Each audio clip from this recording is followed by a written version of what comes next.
which describes the permitted event attendances and permissible statements that may be made by the candidates. The NAACP tonight has agreed to construct its questions consistent with Canon 7. And with that, I turn that back over to you, Madam President. Thank you, Judge. So let me go over the rules. First of all, we are going to do the circuit groups first. We're going to do those in numeric order.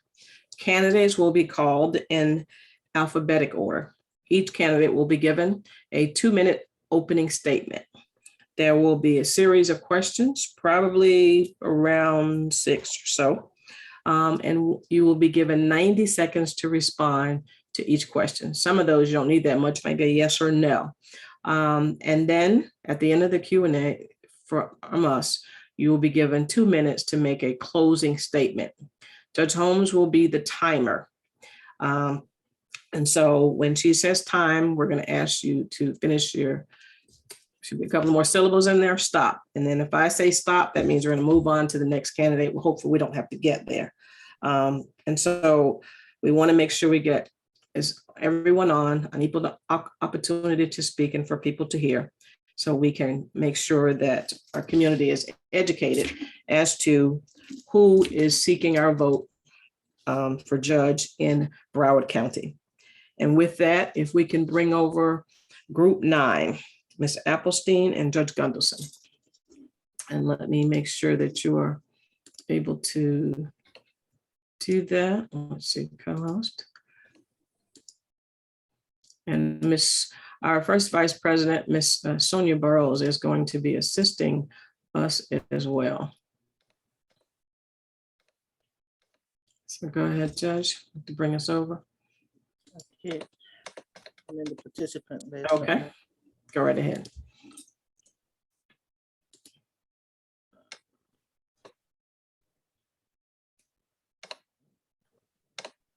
She should be on the panelist side now.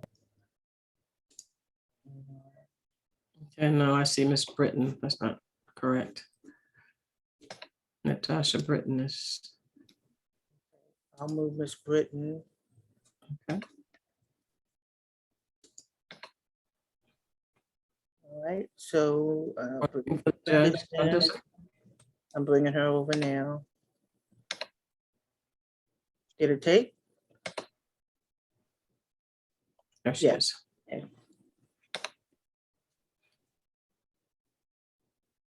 Okay, Judge Gunderson, we need you to turn your camera on, please.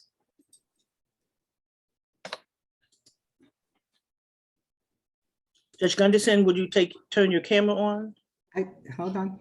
Okay, There it is. Okay, and switching Okay. it was on earlier, so. All righty, thank you so much. All right, so Group 9 consists of Lori Applestein and Andrea Ruth Gunderson. And let us go now with 2-minute opening statement, beginning with Ms. Applestein and then followed by Judge Gunderson. Ms. Applestein. Good evening, everyone, and thank you, Ms. Ellison and Judge Holmes, for having this very important forum tonight. My name is Lauren Alperstein, and I am proudly running for Broward County Circuit Court Judge Group 9. Just by way of background, I was born and raised in South Florida. I'm a second-generation native Floridian, and when I was younger, my parents got divorced. It was a very traumatic experience in my life, and I knew at one point in my life I'd want to go into law, but thought I would never end up in family law. I attended the George Washington University in Washington, D.C., where I majored political science and international affairs, and attended law school at the University of Florida Levin College of Law, where I thought I would end up practicing international humanitarian rights law, and ended up taking some family law classes and fell in love with it based on my own experiences as a child who went through a divorce home. And I have been proud to practice family law for the last 14 years with the law firm of Boyce Schiller Flexner in Hollywood with some of the best lawyers in the state, if not the country. And I practice complex family law litigation. I help families going through very traumatic experiences in their life through challenges that they face. I'm a litigator. I've had extensive appellate work. I've argued before the various appellate courts in our state. But the work that I'm most proud of is the pro bono work and the free legal services that I provide in the community. Every year, I'm appointed by various judges in Broward County as a court-appointed guardian ad litem, Many times I do those cases at no charge for the community. And what that means is that when parents, unfortunately, are going through custody disputes, whether through a divorce or paternity actions, I'm appointed by judges to make an investigation as to what's in the best interest of the children, when unfortunately there's been allegations of abuse or neglect, or they're in the middle of their parents' custody disputes. And so my lawyer hat comes off, and my parent hat comes on, and I try and counsel these parents and make an investigation as to what's in the best interest of the children, so they don't put their children through the middle of their disputes that I went through. Thank you. Ms. Gunderson. Good evening, and President Ellison, Judge Holmes, and the NAACP. I want to thank you for hosting this event because it is so important to educate the community. My name is Judge Andrea Ruth Gunderson. I am your Circuit Court Judge in Group 9, and now more than ever, experience matters. It's not just about legal experience, it's about life experience. When my marriage ended, I was a single parent with a high school education and a 2-year-old and a 4-year-old to raise. So I know what it's like to face hard times and persevere. It is that life experience that you can't learn in a book and you can't learn in school that I bring to the bench to combine with my over 29 years legal experience, including almost 6 years on the bench. I was initially assigned to the family division, and for the last 2.5 years have been assigned to the foreclosure division, being the only residential foreclosure judge in Broward County. In addition to the work I do on the bench, I also am very involved in the community, the entire diverse community, both with my Lions Club, with Kiwanis doing the bike giveaways at Christmas time, to the back to school backpack programs for economically disadvantaged students with both the Lions and with Bobby Grace in Dania Beach. It is all that community involvement that makes that difference and keeps me connected with the community. I've been honored to have the endorsement of the Broward Teachers Union because they know all the work I do in the public schools, both mentoring as well as educating and doing other judging and working with their debate teams. It is all that work that I've done that I feel makes a difference in the community. That's why I ran for judge in 2016 and was voted in by almost 350,000 voters in Broward County, and I hope to be reelected in 2022. It is that. Thank you. Thank you. The next question for Ms. Applestein is, why are you seeking the position of circuit judge? You have 90 seconds to answer. It's been a professional goal of mine for a long time to become a judge, and I've worked very hard over the past 14 years to become a leader in the bar community. I'm active in the Broward Bar and the Family Law section of the Florida Bar, where I serve on the Diversity and Inclusion Committee, as well as the Executive Council of the Family Law section. I'm a leader in the community in Broward County, and my goal is to bring fairness and compassion to the bench and treat everyone with respect and equality. And not only has this been a professional goal of mine, but I've also been asked by several respected lawyers in the community and have the broad support from lawyers who appear in front of my opponent, but also who know me and my reputation, who don't appear in front of my opponent, to fulfill and help fulfill my professional goal of becoming a judge. We need judges in Broward who treat people with fairness and respect, no matter where background they come from, and to treat everybody with equality and compassion. This is an integral part of how I was raised, which I can talk more about later, and that everyone needs to have their day in court and everybody's due process rights need to be respected. And I'm hoping to bring change and a better change for Broward County Judiciary. Thank you. And to you, Judge Gunderson, why should we re-elect you to the position of Circuit Court Judge? As I stated, I have served on the family bench and also on the foreclosure bench. I have ruled with fairness and compassion within the bounds of the law. Now, everybody's not going to be happy with my rulings. And as my opponent has said, and Judge Holmes is well aware, there are going to be attorneys that are not happy. And my opponent has stated some have asked her to run against me. I have diligently worked my caseload and my docket and made sure that people have timely hearings, that I am prepared when I have my dockets, and that they get timely rulings.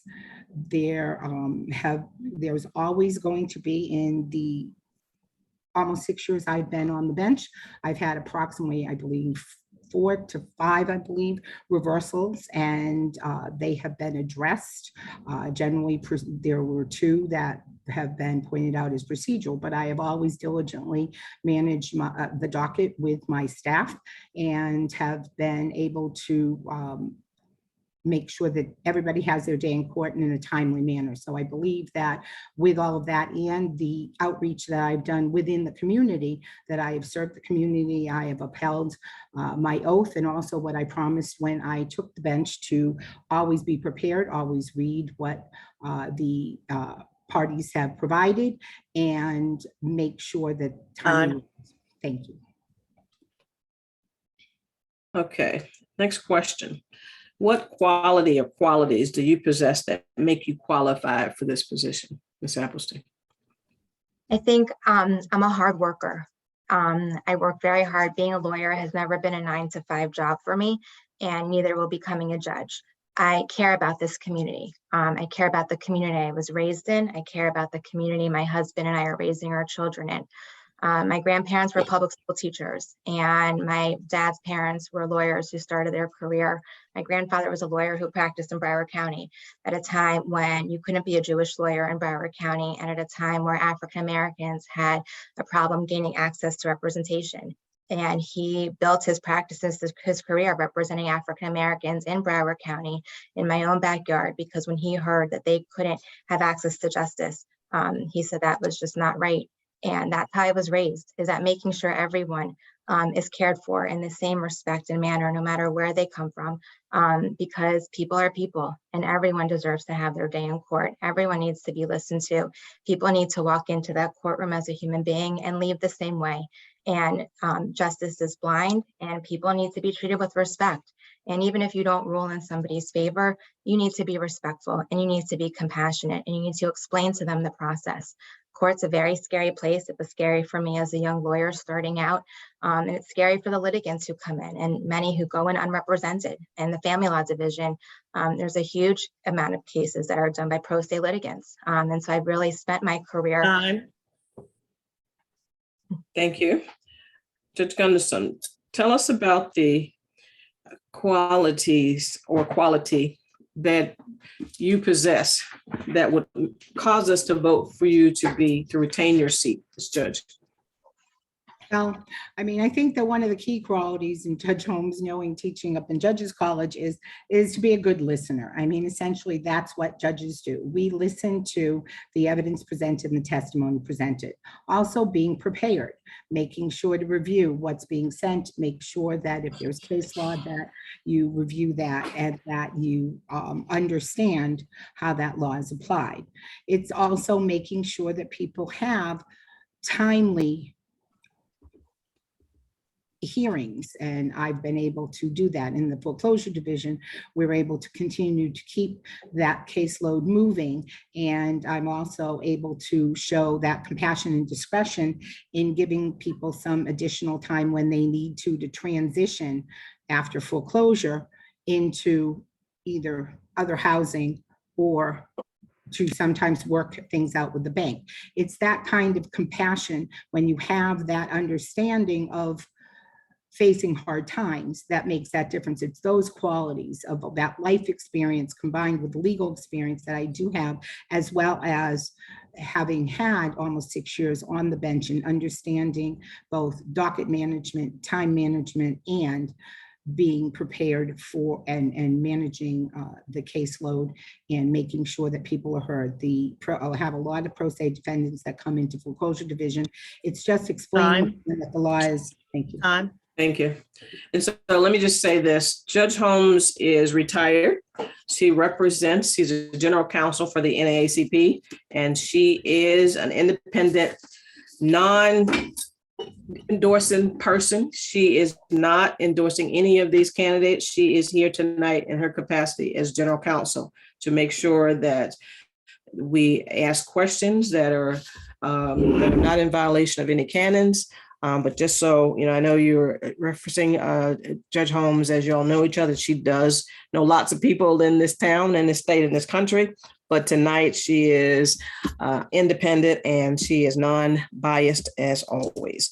So I want to get that out there. The next question. Let's talk about what community activities have you participated in that will make you best fit for this position? So I proudly serve on the Children's Literacy Initiative Advisory Board of Broward County, which promotes literacy for all children. Every child should have access to literature with an emphasis on anti-racist literacy instruction for Black and Latinx children. So I've spent the past several years on that advisory board. I'm also on the board of the Jewish Federation of Broward County and the founding member of the Alcee Hastings Black Jewish Caucus to bridge together the Black and Jewish communities and come together and working together and fighting all types of hate, which stems from the strong connections between the Jewish and Black communities during the civil rights movement. I've taught pro se classes at the courthouse to litigants who wouldn't otherwise have a voice in court. I do a lot of pro bono work with legal aid that I was awarded their Attorney of the Year award last year in recognition of all the pro bono and free legal services I provide in the community. I've lectured at Women in Distress on several occasions to unfortunately domestic violence victims. Through my work with the Jewish Federation of Broward County, we also organize what's called a Dignity Project Drive with PACE so that women could have their periods in dignity. We raised goods and funds to provide feminine hygiene products to the girls who go to PACE. I also do a lot of work with the Florida Bar. As I said, I'm on the Executive Council of the Family Law section, which helps draft legislation to improve Florida's families. And I serve on the Diversity and Inclusion Committee. Thank you. And Judge Gunderson? Same question. Yes, Do you need me to repeat or you have it? I believe you asked what community activities That I'm you've involved in? participated in? Yes. I'm on the board of directors of the Dania Beach Lions Club. I am on the board of directors of the Prestige Club, which is run by Polly Wilkes and helps with providing both etiquette classes, Christmas in July, and other services and things in life that enhance and make happy children in life and economically disadvantaged families. I'm also on the board of directors of the Coconut Creek Multicultural Circle that deals with the community as a whole and all various cultures, educating the members on the various cultures. The other day we had an imam, we had a rabbi, and we had a pastor that talked about the various cultures and in religion. I also mentor students in the public schools as well as the colleges. I am on the board of directors of the Lighthouse for Students with Brother Mac that does tutoring for economically disadvantaged students. And I'm also a PACE setter with the PACE Center for Girls that works with and empowering. That's just Thank you. Okay. Let's talk about a number of jury trials that you've tried to verdict.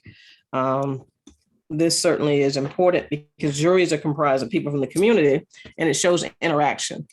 Ms. Appleston.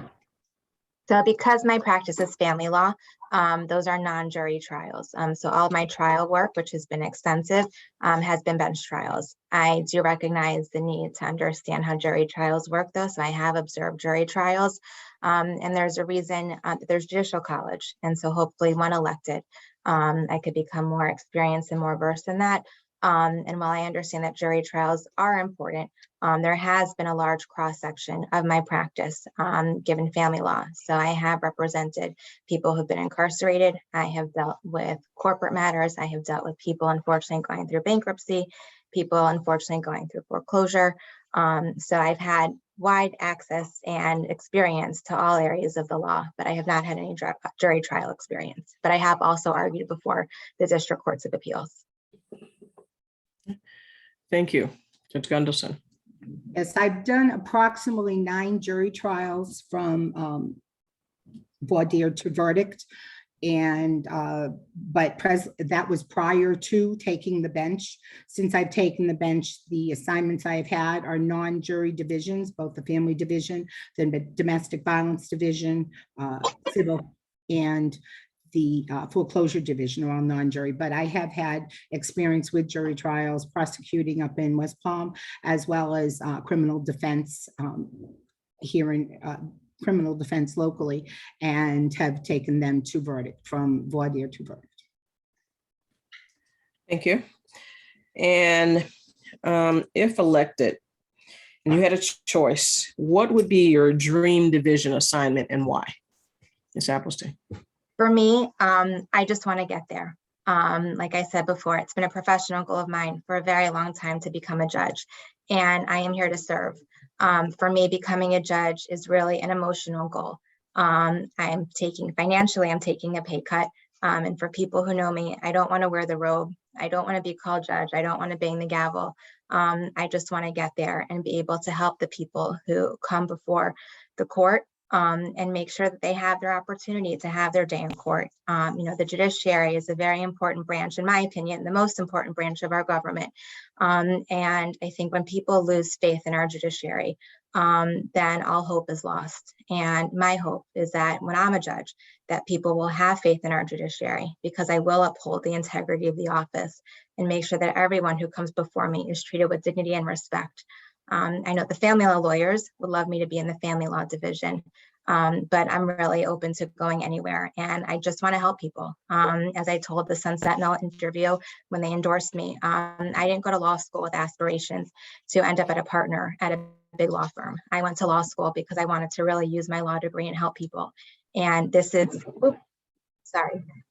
combining my love of the law and my love of public service, and being able to use my law degree to help people on a larger scale. Thank you. Judge Gunderson, tell us about your dream division. I know you've been a judge for a while. If you had your druthers, where would you go? I have to tell you, Ms. Ellison, that one of the things that I think has been, I call it God's plan, because when I was elected, I was assigned to the family division. And then subsequently, just before the pandemic hit, was assigned to the foreclosure division. These are two of the most traumatizing life events in a family's life: the breakup of a family, or the facing the loss of a home. And it's my life experience in facing adversity, I think, that makes me suited for understanding and being able to show that compassion. So I really feel I have made the difference, both in the family division, but also now in the foreclosure division. Perfect example is, as I've stated, finding that the law is so stringent on selling a home 20 to 35 days after a judgment is entered. And I've been able to, within the discretion and within the law, afford 60 days as a sale date to give those parties that are facing that transition time to either transition to other housing, or sometimes even work it out with the bank. It's that life experience and being able to show compassion within the bounds of the law that I do bring. And so, believe it or not, I know those are not two of the favorite divisions. Time. Thank you. All right, next question. Have any complaints been filed against you as an attorney, or to either a chief judge or any other formal authority, such as the JQC or the Florida Bar Association? Ms. Applestein. So I've had 2 complaints filed against me by former clients. Unfortunately, at least in the practice of family law, people love you when you're their lawyer going through their divorce, but when it comes time to pay their bill, they decide they don't like you anymore. So there have been 2 complaints that were filed by former clients after we attempted to collect our fees, but they were found with no cause by the bar, and they were dismissed. And they were all deemed to have no basis or warrant. Thank you. Have you had any complaints filed against you as a judge or a lawyer to either a chief judge or a formal authority, such as the JQC or the Florida Bar? Judge Gunderson. As to the bar, as a family law attorney, yes, there were clients that would file. Those were closed at the filing stage, never gone to investigation. They were basically a letter and dismissed at the staff attorney stage of reading the letter and just responding and them finding no merit in it. I have had no JQC complaints. And as far as with the chief goes, there are always issues that may or may not come up, and anything that was brought up was worked out and handled. So there were some staffing issues that ultimately turned out that those staff members turned out to have gone back to where there were some case management issues.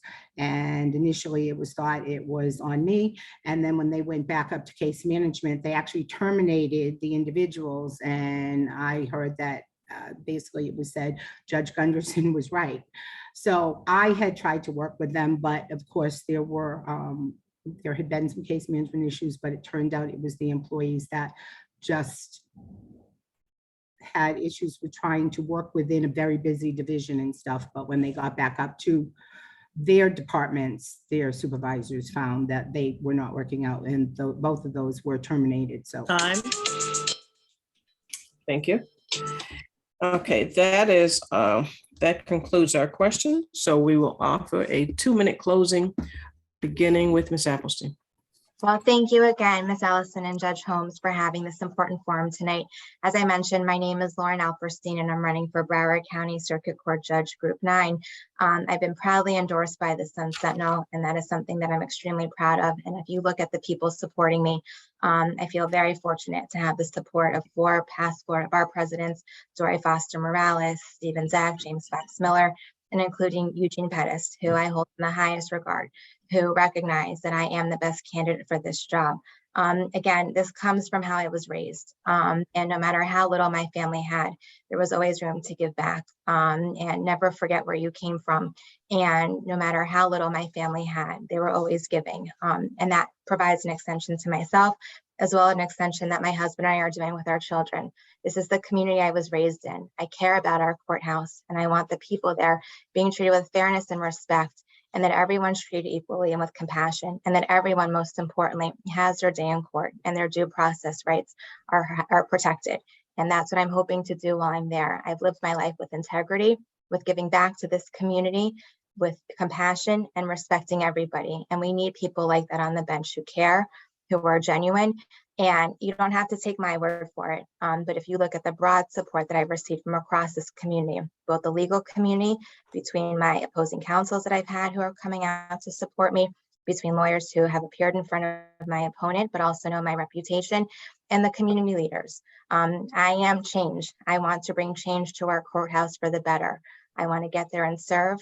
I want to make sure that everyone's rights are protected, and that people walk into that courtroom treated as a human being and they leave the same way. And so I'm hoping with your support that people will elect me on August 23rd, and early voting starts August 13th.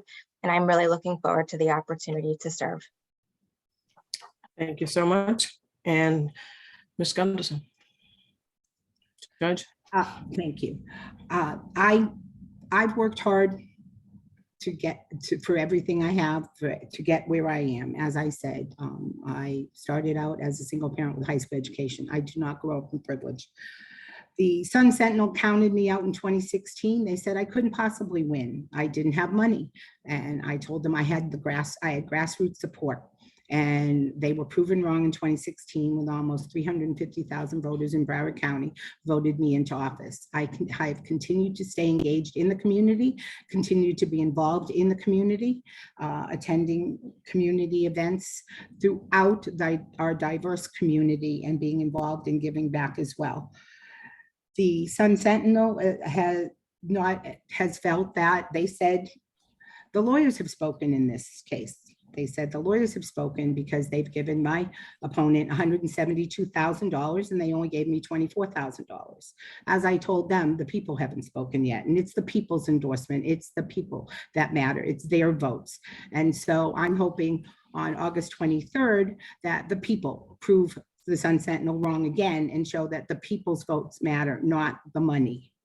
And I believe that I've been honored to have the endorsements, as I said, the BTU of SAVE. I also have Mayor Messam, Mayor Trantalis, Mayor Judy Paul, Mayor Ortiz, School Board Member Patty Good, Commissioner Tom Good, Jesse Diner, David Singer, Glenn Waterman, and numerous other community leaders that have supported me because they know of the work I've done in the community, because I've spent over 2 decades building relationships in the community, and that it's those relationships that I believe will prevail in 2022, and not the money or the lawyers that provide checks to any one individual. Thank you.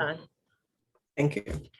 And with that, I want to thank both of you for participating. Just know that this video will go on all of our social media, and we will refer when those questions come in asking who we would think that they would go into our website, listen to what you've had to say, and then make an educated decision. And with that, I thank you both, and we will move you over to the attendee side. Thank you so much. Thank you so much, ladies. Thank you.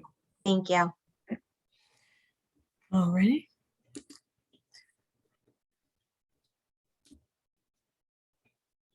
Okay. Jasmine or Sonia, y'all got that? All right. You have to move Miss Alperstein back. Okay, great. Okay, and so we invited all candidates, as you know. We checked to see if emails were opened. We checked to see if they were bounced back.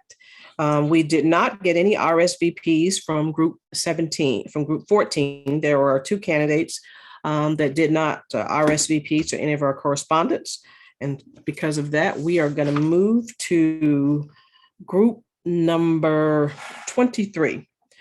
The group number 23 has 3 candidates. Only one of those candidates has RSVP, and I believe someone typed that Farmer has an family emergency. He wouldn't have been able to appear because he didn't RSVP anyway.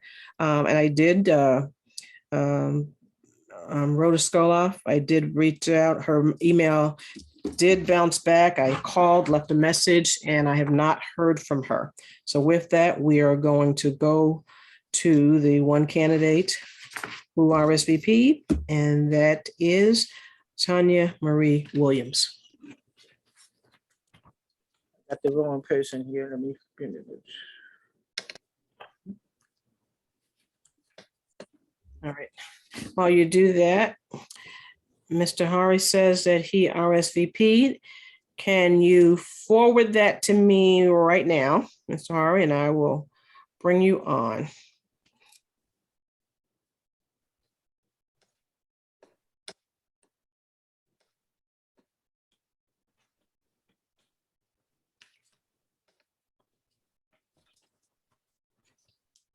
Good evening, Ms. Williams.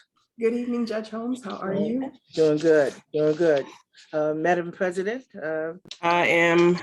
you ready for her 2 minutes? Mr. Hari, hang on one second. Okay. Mr. Hari says that he RSVP'd, so if he will send that, then we will bring him on. In the meantime, we will ask Ms. Williams to give her 2-minute opening. Yes, sir. Thank you, President Ellison, and thank you, Judge Holmes. Thank you for having me. In December 1989, my life changed. I was sitting in the back of a courtroom with my mother and my 2 sisters. I was 11, my sisters were 5 and 6, my mother was 29 years old. My father stood at the podium as a defendant. The judge looked at him, looked at us, and said, "Mr. Williams, I know you want to go home for Christmas. I see your family back there, and I know they want you home, but that is not going to happen." In my little 11-year-old mind, this was the most powerful person I had ever seen. He had the ability to give me my father back for Christmas and chose not to, and I didn't understand why. I also didn't understand why he was as dismissive as he was, even though I probably didn't understand that word at 11. In that moment, I decided that I needed to become a judge, not for the power, but so that the next little 11-year-old girl would be met with more compassion than what I felt in that moment. And the next little 11-year-old girl would be able to see herself reflected on that bench. I charted a path carrying that mantle of fairness over the last almost 20 years of my legal career. I've been a prosecutor, a senior trial attorney. I've also been an appellate attorney and a professor at a law school. I went to University of Miami for undergrad, went to Nova for law school, and I've been in South Florida since 1995. I am here because I am Broward County, and I am ready, willing, and able to serve my community. Thank you. I do not see the RSP that he says he had. So we're going to move on to the first question. Question is, why are you seeking the position of judge? Well, as I stated in my opening, I've wanted to be a judge since I was 11. Honestly, what I have been doing for the last 20 years is trying to better this system from the inside. That's why I became a prosecutor. That's why I taught law school. That's why I built a company teaching lawyers how to do trials. Our system is one of the best ones in the world, but it has its flaws. So I want to become a judge because fixing this system is an inside job. It's not that I plan on doing things that are not in accordance with the law. No, it's that I want to make sure that each and every person who shows up has a fair chance and has a fair system. Okay. The next question is, what quality or qualities do you possess that make you qualified for this position? I have a very broad legal background. As I stated, I started as a prosecutor in Orlando and did that for 3 years. As a prosecutor, when you hold somebody's life in your hands, it gives you a different perspective. I've also been a civil trial attorney for most of my career, so I understand civil as well. I have tried a family law case. I have done everything except probate in some way, shape, or form. What qualifies me really is my perspective. When you sit on the other side of the bar as a family member, you have a different perspective on the justice system. And I think that perspective allows me to be compassionate, allows me to be objective, and it allows me to be fair to each and every person standing in front of me, regardless of race, creed, color, economic status, gender identification, or expression, or anything else. Thank you. All right. So what community activities have you participated in that will make you the best fit for this position? I am a member of Zeta Phi Beta Sorority Incorporated. However, what I focused on is my legal community, and there's a reason for that. Like I said, I've been trying to better the system from the inside. So what I did was I started out with teaching law students.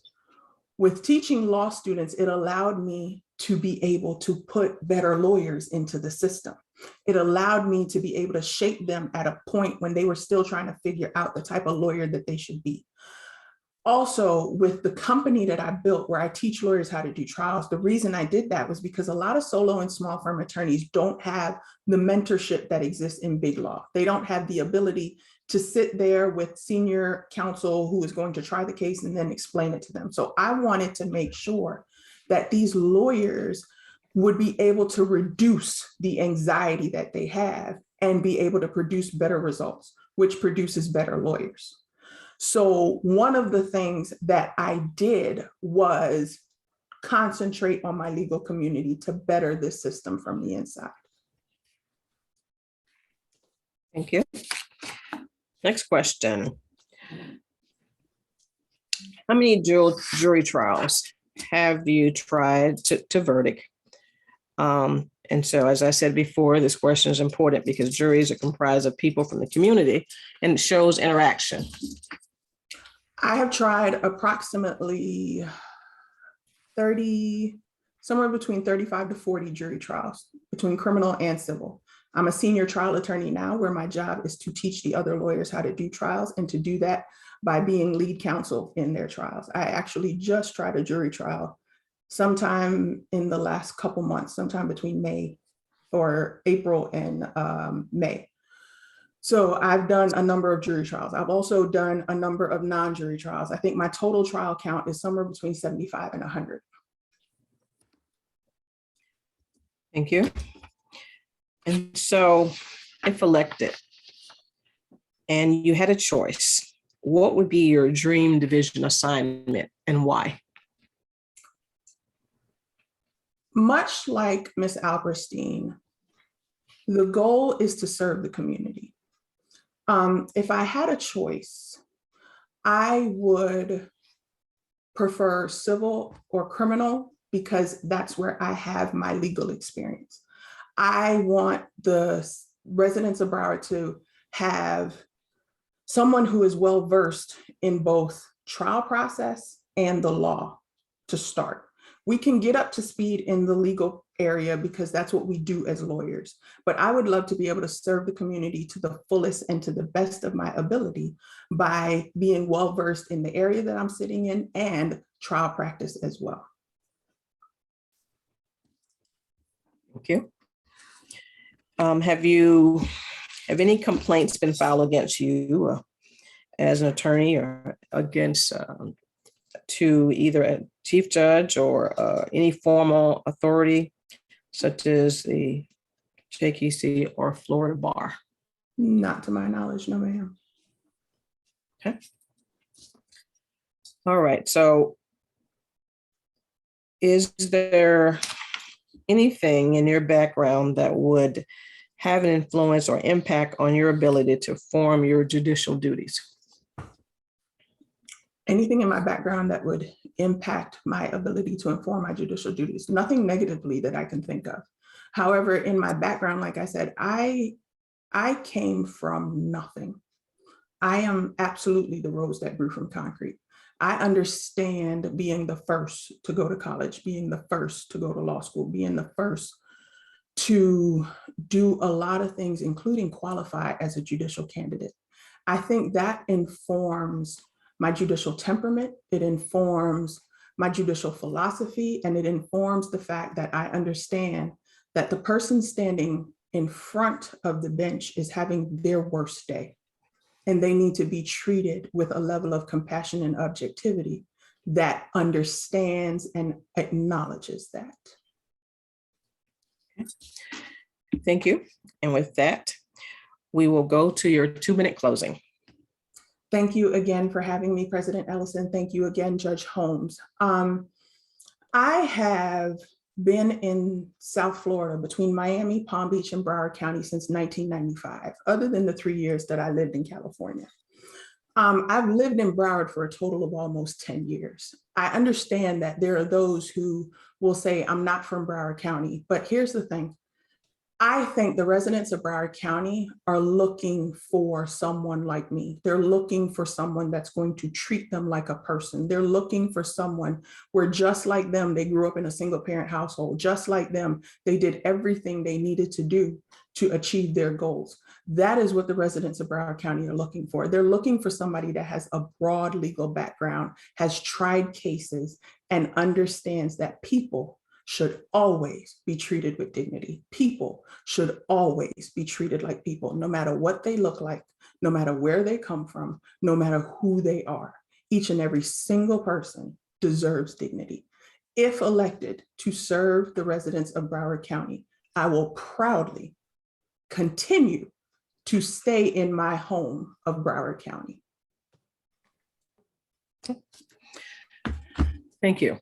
Thank you We so much. appreciate you joining us. And as I said before, we will refer folk to both all of our social media pages. And so they will have an opportunity to know who is asking for their vote in your group as well.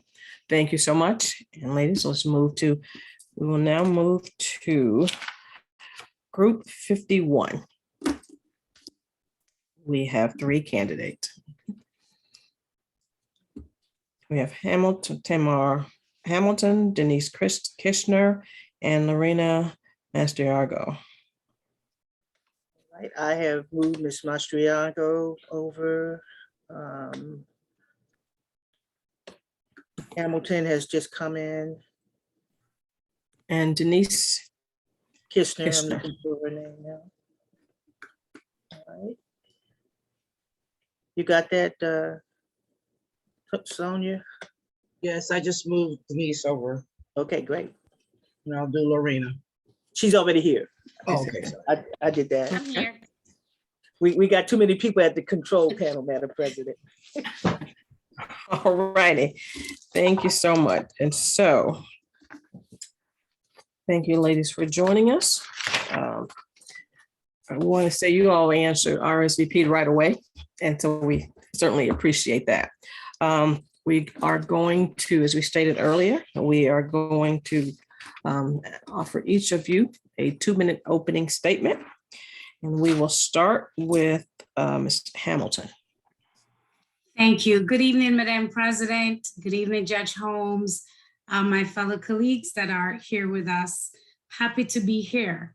I am Tamar Hamilton, and I am running to be your next Circuit Court Judge here in Broward County in Group 51. I am married with 2 children and have lived in Broward County since I migrated here just over 23 years. I am a proud graduate of St. Thomas University School of Law located in Miami Gardens, where I graduated with honors. I am also licensed to practice law in the Caribbean and is a member of the General Legal Council, where I earned my legal education certificate at the Norman Manley School of Law in Jamaica of the West Indies. As a solo practitioner, I have had the privilege of practicing in a very diverse area that gave me the opportunity to work with multiple families here in Broward County, locally and abroad. I've practiced in the areas of wills, trust, probate. I've dealt with real estate transaction and real estate litigation matters. I'm also a law school professor, an adjunct law school professor at St. Thomas University School of Law, where I also get the opportunity to impact the lives of students and participate in a lot of the community initiative to educate. I believe this is the type of judge that Broward County would like to see. So I'm here to ask for your vote on August 23rd to go and vote for Tamar Hamilton to be your next Circuit Court Judge in Group 51. Thank you. Thank you. Thank you. Ms. Kishner.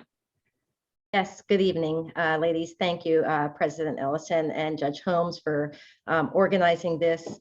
One of the most important things, I think, is the outreach to all of the voters. It's my most favorite part of doing this, talking to people and finding out about what interests them, what they think happens in the courtroom, their perceptions. And I think it's really important for us to have very informed voters. So I appreciate this opportunity. I have been an attorney here in Broward County for over 25 years and a resident of the county for over 30 years.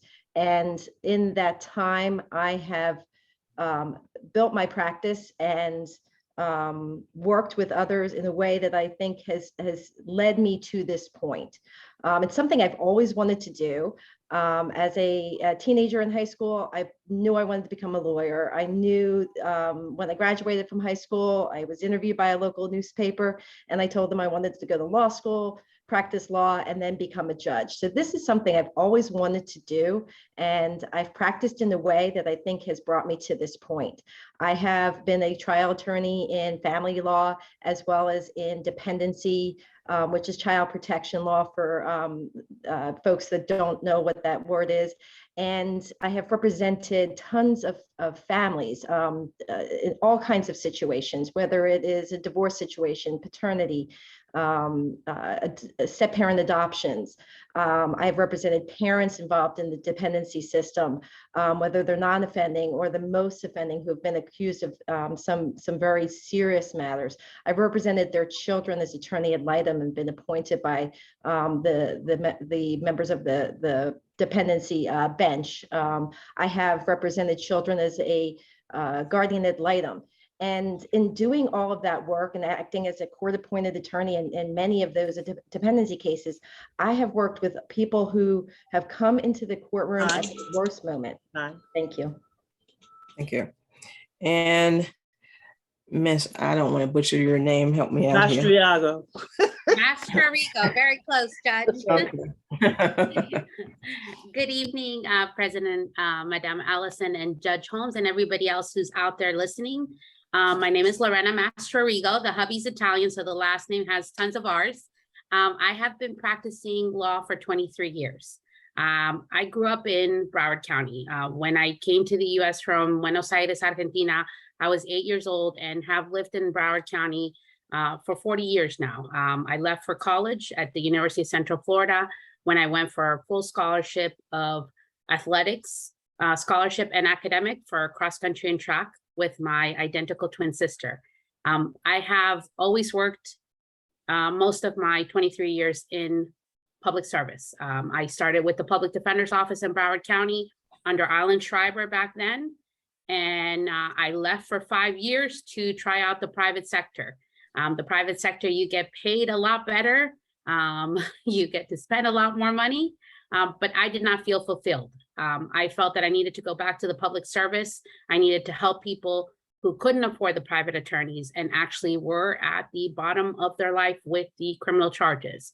So 13 years ago, I went back to the Public Defender's Office, first under Howard Finkelstein, and once he retired, under Gordon Weeks. I have always been in the courtroom, and for the last 4 years, I've been training new attorneys and also teaching students at Nova Law School trial advocacy, how to properly do trials, how to properly handle cases from start to finish, including jury trials. I love what I do, and I want to continue providing my public service to the community that has provided so much to me all these years in the US. Thank you for having us. Thank you so much. Okay, and we will go to the question. So why are you seeking this position of judge? Let's start with Ms. Hamilton. I am seeking this position of judge because I believe the diversity of my practice over the many years that I've been working in Broward County in the legal profession has really prepared me for this position, in that I've had the opportunity to work with multiple parties. Most of the type of matters that I've handled have always dealt with me being that center post of those transactions or those matters. And on both sides, I'm dealing with families or different parties. I've been able to maintain the professionalism that is necessary to move those matters forward.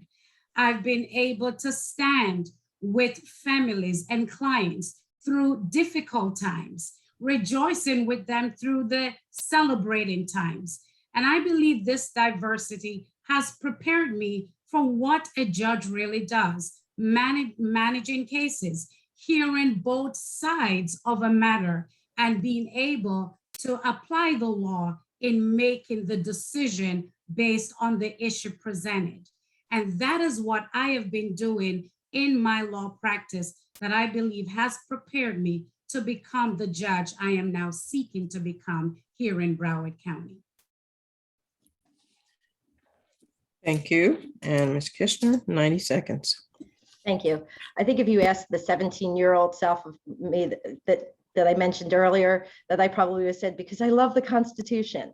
But over the years, the real issue has been wanting to serve people, wanting to make sure that when they walk into a courtroom, that they have somebody who's knowledgeable, somebody who has a keen awareness that their time, their attorney's time is very important to them, that wants to apply the law equally across the board, who wants to manage their time appropriately. You know, those are the things that I see that people want. My clients, you know, have expressed to me their wants and desires of what they want out of the system. Of course, they want to win, but there's also so much more to it.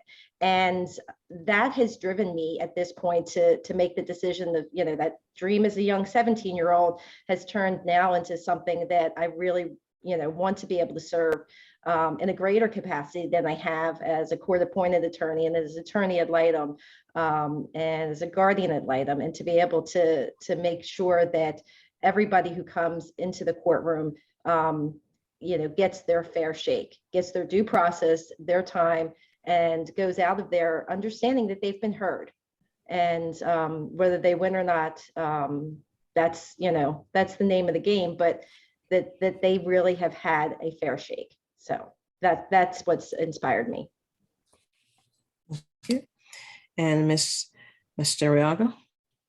Thank you. As an immigrant, as a female, as a minority, I know what it feels to not be heard. I know how I've had to raise my voice. I know how I've had to go out of my way extra to be heard. And I've seen a lot of that as an attorney as well. I want to, and I've stood up for people as an assistant public defender for many years. For 5 years, I only handled clients that only spoke Spanish and did not speak English well. And it was very important for me for them to have an attorney that spoke their language. And I just want to make sure everybody who walks into that courtroom, when they walk out, no matter whether they won or lost, they felt like they had their shot. People that come from everywhere else in the US do not trust the legal system. Here in the US, I think more do than not, but I want to bring that confidence back to our legal system. And I want to be that judge that listens and that you feel that at least you got your shot, whether you win or not, for whatever reason you're in court. And with my professionalism, especially having won the award last year for the Lynn Fudge Professionalism Award, I was the youngest one to receive it. I also want to bring professionalism back into the courtroom because I think some people have forgotten that. That's why I want to be a judge. Thank you. Thank you. And what quality or qualities do you possess that make you qualified for this position of judge? Ms. Hamilton. Thank you. The qualities that I possess is one of being able to listen and giving others the opportunity to speak while you listen. I've been known to be a good listener. Another quality that I really pride myself on is the ability to explain and interpret laws or sentences or statements or situations in a way that anyone at any level, educational level, social level, cultural level, is able to understand. So being able to speak clearly so that others can understand, being a good listener, having a heart of understanding, and being able to just communicate that on any level are some of the qualities that I've developed that I believe will make me a wonderful asset and a team player as part of the judiciary branch and being that example. And also another quality that I've developed is the love to teach, the love to see people learn and to be educated. And that's why as an educator, I spend a lot of time in the community, empowering the people by helping them to understand the whys, understand the laws. Thank you. Thank you. Okay, Ms. Kishner. I think one of the best qualities that I have that will translate into being the best possible judge I could be is understanding that when litigants come before us, that they have a story. They're not just a problem. They're not just an arrest. They're not just a domestic violence incident. That there is a story, there is a system from which they come from, and having that understanding, I think gives me the empathy, the ability to listen beyond just an accusation. That to me is very important. The other thing is that through my experience as a trial attorney and also as an appellate attorney, I have done I've done over 50 appeals. I have the ability to find out the information that I need to find out, whether it's investigating a case and preparing it for trial, or preparing a case that I didn't try, but I'm now handling the appeal, and I'm reading and I'm learning the case, and I'm trying to do the research. That is very key in the role as a judge. You need to be able to be prepared to read large amounts of information, to digest that, to be able to then find the law and apply the law to those facts. Thank you. Thank you. Okay. All right. So next question. How many jury trials have you tried to verdict? I didn't get to answer that question. Oh, I'm Madam. sorry. I'm It's sorry. okay. I apologize. Go right ahead. Mhm. I think that my life experience and my work experience are the qualities that would make me a good judge. By that, I mean, I can't tell you how many times I've been called a interpreter walking into a courtroom because I am a Hispanic female. I have been told so many times that I can't do it and that I won't succeed. And I think that has taught me to read people better and to see past that appearance from the outside and to listen to all the words that are spoken without actual words coming out of their mouth. Courtrooms are very scary for people who are not involved in the legal community. And a lot of them are afraid to say it. And a lot of them act out or act inappropriate in their fear of not knowing how to handle it.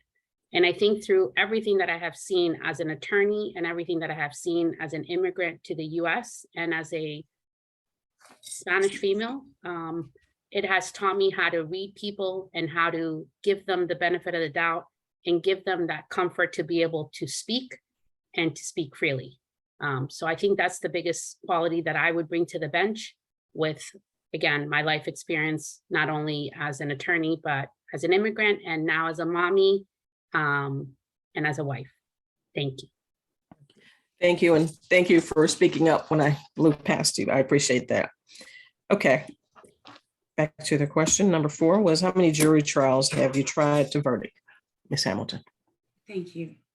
As a civil law practicing attorney, most of my experience has been with non-jury trials. However, I'm happy to learn that our court does provide education and mentors in the event we are selected and is put in a position for jury trials, which I am looking forward to participating and learning more about. Thank you. Thank you. Ms. Kishner. Likewise, my practice has focused mostly on cases that involve bench trials. And I think it's important to understand that that's outside of a small percentage of cases that go actually to a jury, that most decisions that are being made in the courthouse are made by a judge, whether it is in a criminal case or there's motions, there's pretrial matters, even in those situations. I think that my experience, however, in learning what I have learned, being open to being able to read, take direction from mentors, learn from the people that appear in front of the judges, that are the most learned attorneys that we have in the community, that those things will add to my ability to transition into those cases if I have to deal with a jury trial. But I have tried many bench trials, and the same rules of evidence apply, the same requirements of how somebody presents themselves, what the judge needs to do are there. And I think that I would be able to transition well into that situation. Thank you. Thank you. Ms. Mastriago. I am between 40 and 50 jury trials, and I pick the jury on, I want to say 95% of those trials as first chair and even some as second chairs. I'm very familiar with how to pick a jury, every procedure that goes along with it. I've actually had a case overturned on appeal based on preserving the record correctly on an error that occurred during jury selection. I am actually currently next week teaching how to pick a jury properly are younger attorneys in the public defender's office. We are utilizing interns as our fake voir dire panel, but I am currently and have been for the last few years also teaching the new attorneys how to properly pick a jury, how to preserve the record, and everything that goes along with any objections. I have also taught that at the PD colleges on how to properly preserve record and during picking a jury and everything that goes along with it. Thank you so much. And let's talk about community activities that you participate in. See, that's how you're relating to the community. Okay. So community activities, that's really at the heart of who I am and what I do.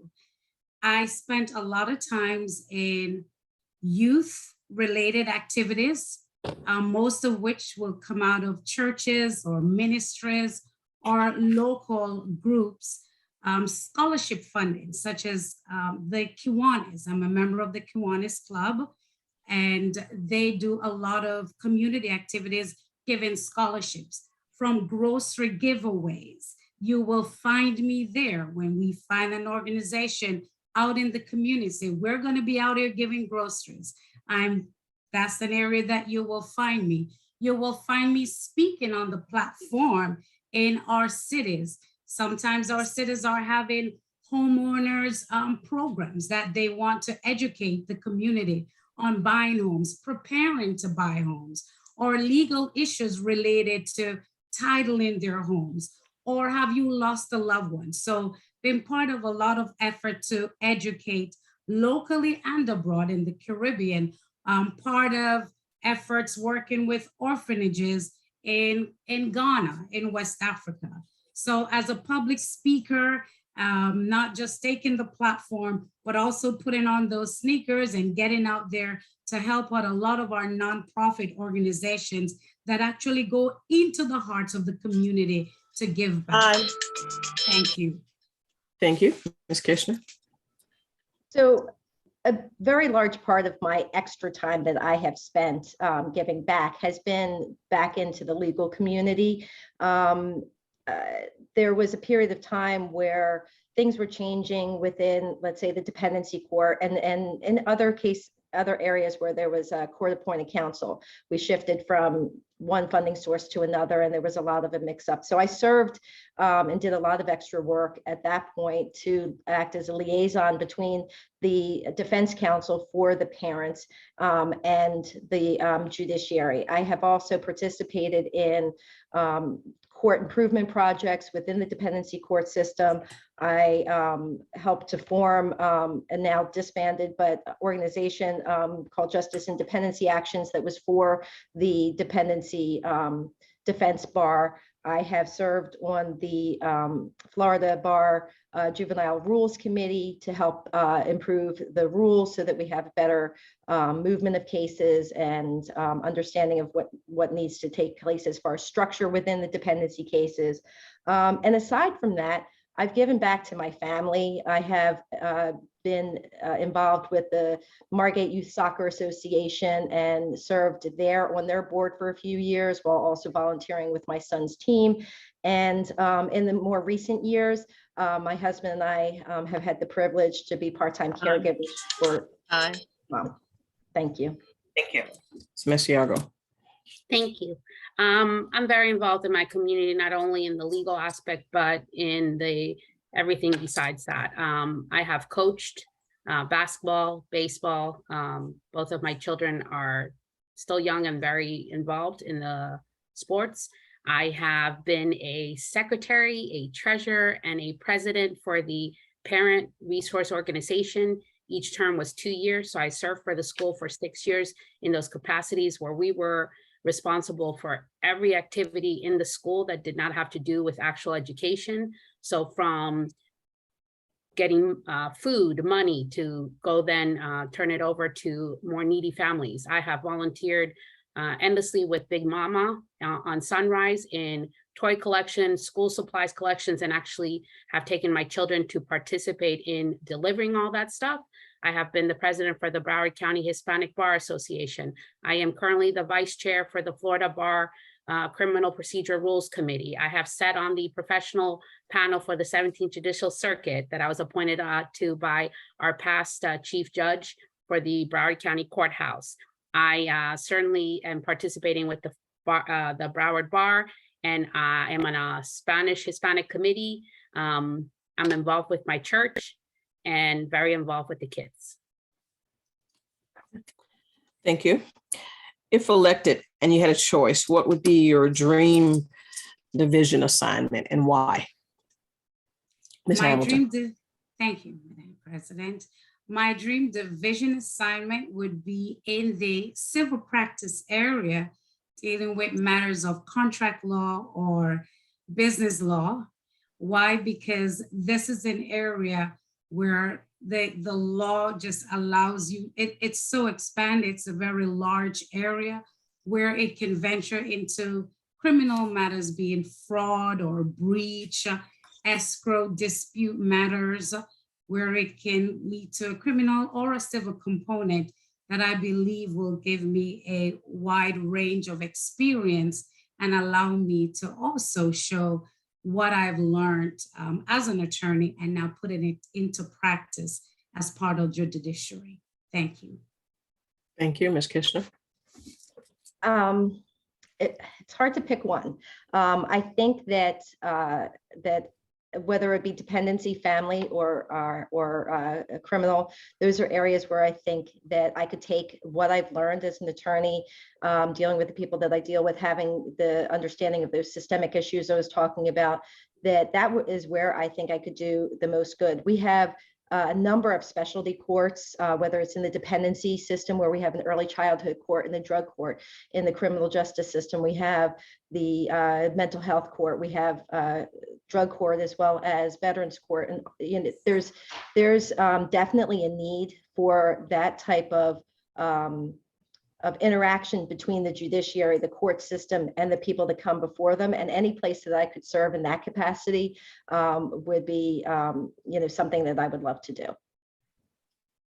Thank you, Ms. Mastriago. Thank you. My dream division is sitting on the bench. So I will learn anything new that I have to. When I originally left the public defender's office after being an attorney for 4 years, I learned family law, I learned personal injury, I learned civil law. I have no problem learning. I think we all need to always continue educating ourselves in anything we are involved. I love reading case law. That's also one of the things that I do for the attorneys in our office. I review the new case law that comes out for the Florida Supreme Court and the 4th DCA and pass on and interpret the cases for our new attorneys. So the dream division is just being at that position of being a judge. So I will gladly go wherever the judge puts me and learn anything new that I need to learn. Thank you. Have any complaints been filed against you as an attorney to either a chief judge or any other formal authority, such as the Florida Bar? Ms. Hamilton. Yes, I've had one complaint filed against me with the Florida Bar, which involved a transaction in which there were instructions that the client given me, which was opposed to the instructions provided by the lender. And so the complaint was dismissed by the Florida Bar, and nothing came out of it. Thank you. Ms. Kishner. Yes, as a defense attorney in dependency, as well as in working in family court, that does happen. I've had maybe 2 or 3 complaints to the Florida Bar, but all of them were dismissed upon simple response. And I think 1 or 2 didn't even ask for a response. I just was notified that a complaint had been made and that the bar had responded to the complainant, that what they had raised didn't even rise to the level of requiring a response. Thank you. Ms. Mastriago. Yes, during my first 4 years of my 23 years practicing law as an assistant public defender, unfortunately, they're very common. None of them went anywhere. A few of them were, clients said this about you, you do not even need to respond. With the ones that I had to respond, it didn't make it out to a committee or anything. They immediately agreed with me that I had provided effective assistance of counsel and that I had not violated any of the rules from the Florida Bar. Thank you.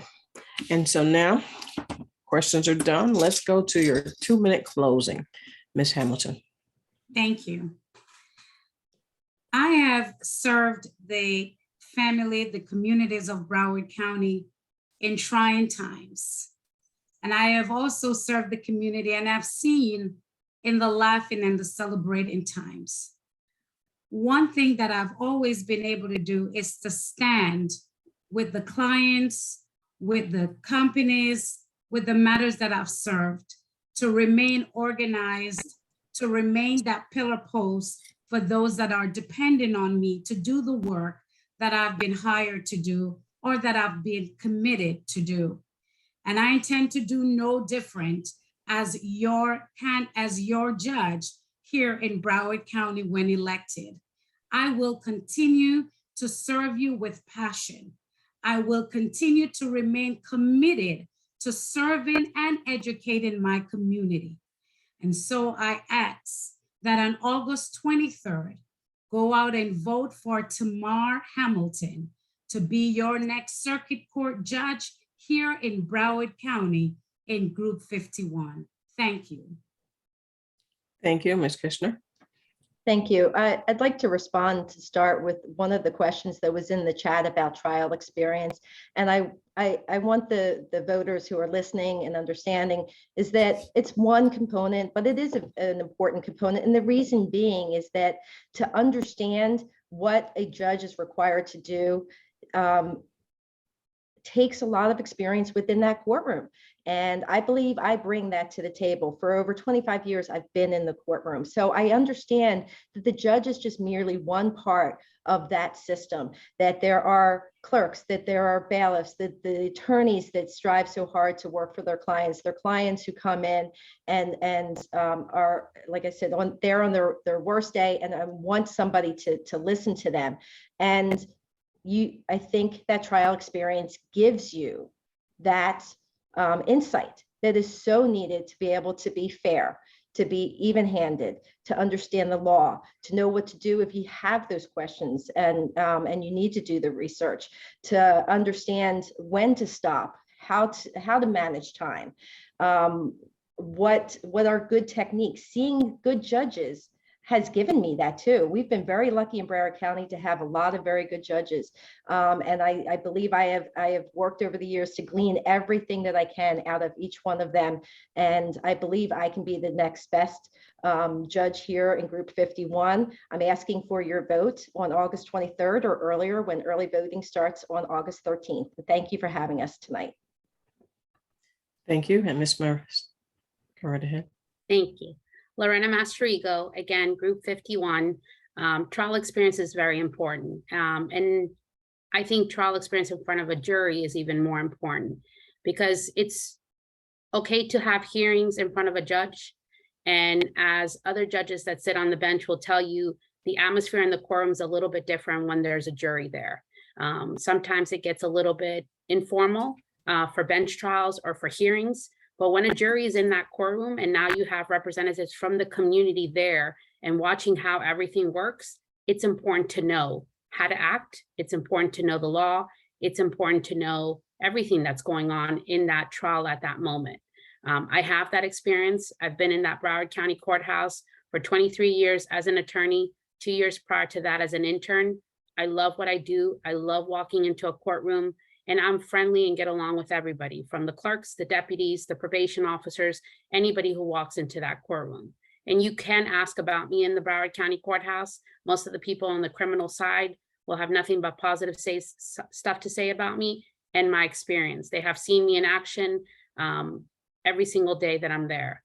And now I'm trying to pass it on. And I'm trying to pass it on not only as a teacher at Nova Law School, but as a trainer in the Public Defender's Office. And we all need to always want to pass it on and keep learning. And what a better way to do it as a judge in guiding so that the things that are happening in the quorum are getting done right and are being done professionally. And that's why I want to be a judge. And I hope you remember Lorena Mastroigo, Group 51. Thank you again for this time.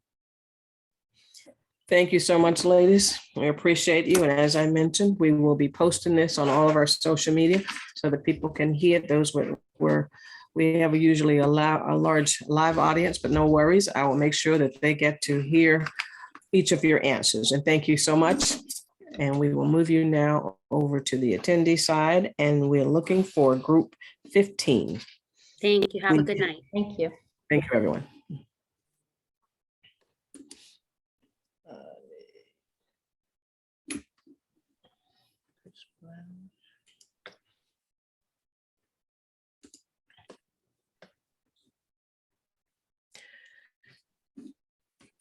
Sonia, are you, That's Chris M. Brown, and Suzette Hyde. The third candidate did not RSVP. have Mr. Brown? And we're looking for Ms. Ms. Hyde. Hyde. Yes.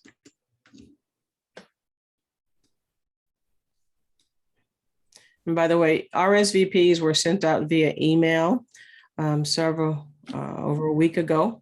That is separate from the registration. So I did receive some registration confirmations. That is not the same thing as an RSVP. And with that, thank you, Mr. Brown. Thank you, Ms. Hyde.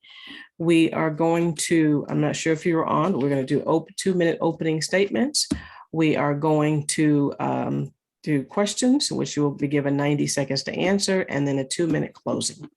Let us start with Mr. Brown. Thank you. And I want to tell you that I'm honored to be a part of such a prestigious organization. I never thought I'd be in such a forum, so I'm definitely honored for that. And I thank you and your audience. I've been a trial lawyer for 27 years. I've tried cases in the county court system, jury trials in the in the circuit's criminal and the civil circuit. I've tried cases in federal court. I've argued before the 3rd and 4th DCA.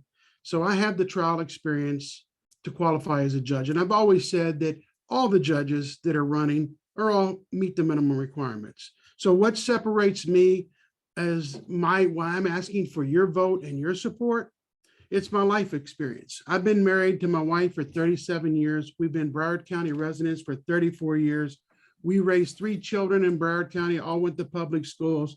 My youngest child was a special needs child who taught, even though me and my wife were both lawyers, taught us the difficulty of navigating the healthcare system and education system in the United States.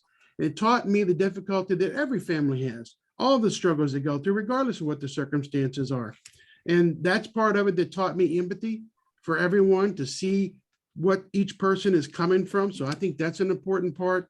It got us involved in the Make-A-Wish Foundation, the Special Olympics, handy organization, a lot we'll go into later.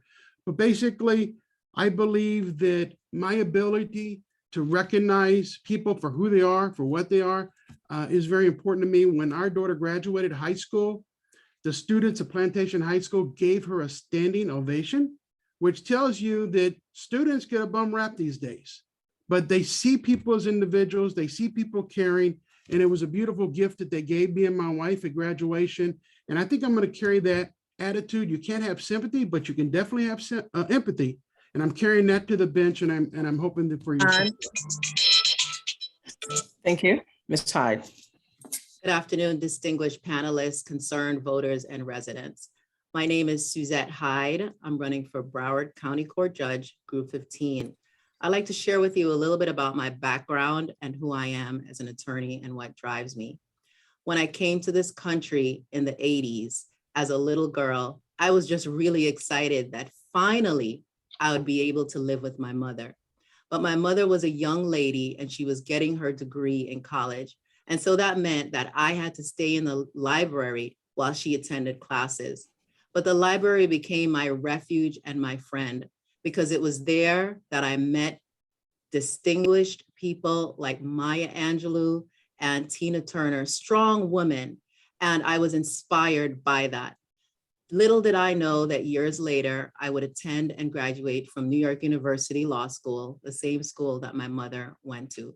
I come from a family of teachers, and when I came to Broward County 15 years ago, After practicing law for 9 years, I chose Broward County because of the diversity that's here in Broward County. It's certainly not perfect, but it's a community that accepts people, accepts different families. And I came as a divorced single mother. I have been the proud owner of Hyde Law Office for the past 12 years, where I have served families. No revenge litigation, no need for a pound of flesh. I help mothers to get the financial support they need, and I help fathers to be seen as an equal parent. I'm running for Broward County Court Judge because justice matters. We all have a part to play, and it means that I need to step up with my experience, with my concern for the community, to do more for our Broward County residents. Thank you so much. Question, Mr. Brown, why are you seeking the position of judge? Well, basically, I've been in practice 27 years. I love helping people. My practice, I did family law, I do personal injury law, I do civil disputes. All of my clients are people. They're people that I like to help. It's never been about the money for me in my practice of law. It's been about results, helping people. And that gives me a lot of pleasure. I mean, that's my nature. And you either have that or you don't. And that's me, unfortunately. Financially, it doesn't pay off that well, but it's rewarding in other ways. So I definitely think the county court is the people's court. It's where people come to the courtroom. They may not be familiar with the process. It's small claims. It's lesser misdemeanors, traffic tickets, DUIs, things like that. So it's an area, one, where you can definitely make an impact in someone's life. And you can definitely help people. You're confined by the law. You have to follow the law, but you can give everybody their day in court. You can let them be heard, and you can let them understand that the system that we have is the greatest system in the world. The people are not. We always have flaws, and our system corrects itself. Unfortunately, there are things that we need to address, and I believe I can do that just by being the type of person I've always been throughout the practice of law. Thank you. Ms. Hyde. More than ever, justice matters. We've seen what has happened in COVID, an increase in marches and protests, a cry for justice. We see what the Supreme Court is doing. It's sending the cases back down to the lower level for the people to decide. County court judge is known as the people's court. I have been on the bench serving our Broward County judiciary as a civil traffic hearing officer, relieving them of cases, dealing with your ordinary people, deciding cases, deciding pretrials and trials. For me to sit back after 10 years of service on the bench and not to step up and do more for my community really would be a travesty. And I would like to serve as your next Broward County judge. Thank you. What quality or qualities do you possess that make you qualified to be a county court judge? Mr. Brown. Well, like I was saying, my life experience and taught me empathy for people, everything you run into. They say in law, you can't have sympathy. The law applies equally to everyone. I understand that. But if you have a judge that doesn't understand who you're about, it wasn't going to give you the opportunity to be heard, you're never going to buy into the system. When you walk out of the courtroom, one person thinks they won the case, another person thinks they lost the case. But I guarantee you, no one will walk out of my courtroom thinking they were not given a fair opportunity to present the case, and they were treated equally and fairly as any other litigants would be there. I'm not a team player. I've never been involved in politics. I'm very honored to go out and reach out to the communities, but I think that's it. I mean, my involvement with Make-A-Wish, Special Olympics, community involvement, I think only enhances my ability to see people as individuals. And I think the individual should win over the system. And I think that's important because a lot of times judges have 2,000 cases on their docket.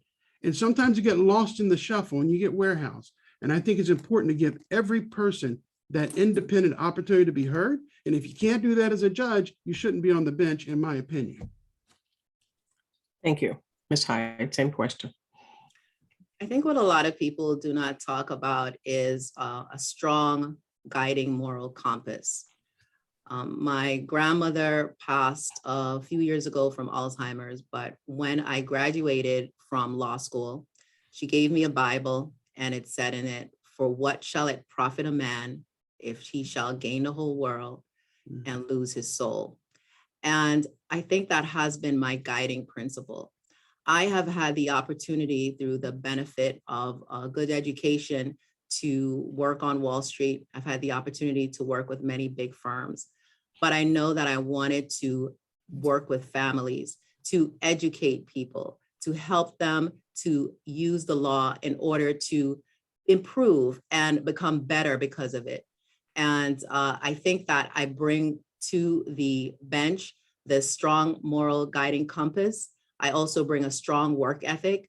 I'm licensed to practice in 3 states, all by self-study, New York, New Jersey, and the state of Florida. And I also bring the experience that I've previously talked about on the bench. I know how to deal with people who come into court who have disabilities, who can't speak the language, or who are just angry that they're in court. Thank you. What community activities have you participated in that will make you the best fit for this position? Mr. Brown.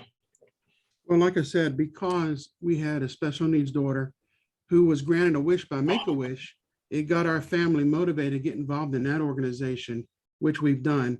My wife was actually nominated and won of the whole nation volunteer of the for Make-A-Wish volunteers. And also our daughter Sandy, it was because of what our involvement there, someone in our community anonymously donated a perpetual gift for a child in Broward County to always get 1 wish a year in her name. So that just shows you that we have this involvement.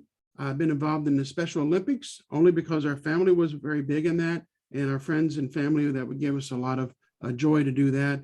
Handy, which is helping abused and abandoned children throughout the system. The Broward Children's Center, which helps severely handicapped children.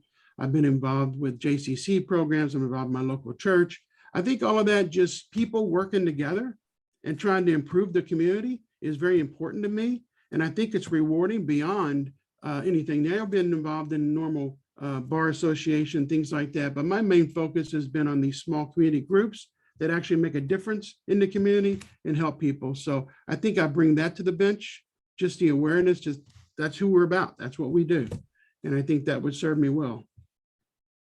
Thank you, Mr. Brown. Ms. Hyde. I think I mentioned earlier that my mother was a young lady when she had me. In fact, she was a teen.